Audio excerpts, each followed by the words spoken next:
Hello అండి, నమస్తే. Welcome to our channel Bujjamma vlogs. Never miss A video, hit the subscribe button. ఈరోజు వీడియోలో cheesy layered bread omelette ఎలా చేసుకోవాలో చూపించబోతున్నానండి. ఇవి పిల్లల బ్రేక్ఫాస్ట్లోకి చాలా బాగా సెట్ అయిపోతుంది.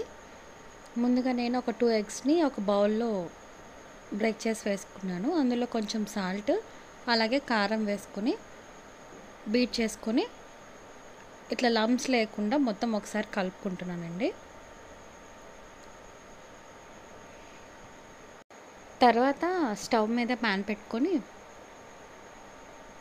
కొంచెం గీని అప్లై చేసుకొని బ్రెడ్ని టోస్ట్ చేసుకోవాలండి. బ్రెడ్ అనేది 2 సైడ్స్ ఫ్లిప్ చేసుకుంటూ టోస్ట్ చేయాలి. అలానే ఉంచేస్తే బాగా ఫ్రై అయిపోయి మాడిపోతుంది. ఫ్లిప్ చేసుకుంటూ టోస్ట్ చేసుకోవాలండి. వీడియోలో చూపిస్తున్న విధంగా దాన్ని ఒక ప్లేట్లోకి సర్వ్ చేసుకొని ఇట్లా ఎగ్లో డిప్ చేసుకొని మళ్ళీ ఇంకొకసారి ఫ్రై చేసుకోవాలండి. ఇలా వీడియోలో చూపిస్తున్న విధంగా 2 సైడ్స్ కూడా ఫ్లిప్ చేసుకుంటూ ఫ్రై చేసుకోవాలి. ఇక్కడ ఫ్రై అయిపోయిందండి. ఇప్పుడు దీన్ని నేను ఒక ప్లేట్లోకి తీసుకొని మిగిలిన ఎగ్ మొత్తం కూడా ఆమ్లెట్ లాగా వేసుకుంటున్నానండి. చూసారా ఆమ్లెట్ ఎంత ఫ్లఫీగా వచ్చిందో? ఇప్పుడు దీన్ని టర్న్ చేసి మళ్ళీ ఒకసారి ఫ్రై చేసుకోవాలి.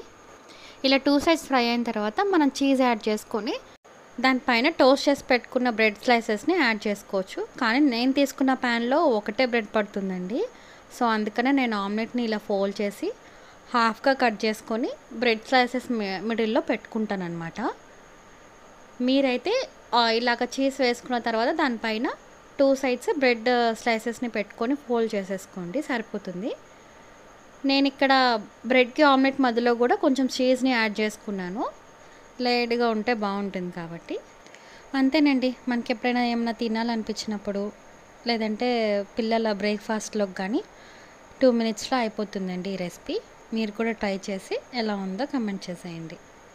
టేస్ట్ మాత్రం సూపర్గా ఉంటుంది. అంతేనండి. Thank you for watching. Subscribe Bujjamma vlogs. Please to like, share and comment. మా అప్డేట్స్ మీ వరకు రావాలంటే బెల్ ఐకాన్ని ఆన్లో పెట్టుకోండి.